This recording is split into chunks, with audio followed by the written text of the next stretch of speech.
శ్రీముఖి చెప్పింది మీరు already task చేసిరు, ఆ టాస్క్ చేసినాక కూడా మిమ్మల్ని సెలెక్ట్ చేయలే. ఇగో ఈ పాట పాడినందుకు నాది పాపం అయింది. నవదీపు డ్రగ్స్ దందా చేసి పోలీస్ స్టేషన్ల చుట్టూ కుక్క తిరిగినట్టు తిరిగిండు.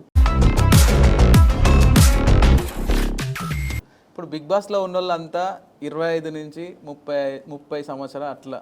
ఇప్పుడు టాస్క్ చేయమన్నారు, ఎగిరినా అందుకున్నా ఏలాడబడ్డా. అవును. నవదీప్ గారు ఈ పాట ద్వారా మిమ్మల్ని బిగ్ బాస్ హౌస్లో తీసుకోపోలేము అని రెడ్ ఇచ్చాను. నాకు ఈ కుండ నిండా నీళ్ళు ఉంటే తొలకాయి, సగం ఉంటే తొలుపుతాయి. ఆ అగ్ని పరీక్షలో జరిగిన అవమానంతో ఇప్పుడు ఇంతకుముందు ఒక గద్దర్, ఒక తీర్మార్ మల్లన్న, వాళ్ళని చూసి మీరు వేసుకురా లేకుంటే మీ గెటప్ ఎప్పటి నుంచి? తీర్మార్ మల్లన్న అనేట ఆయన ఒక మాటగాడే.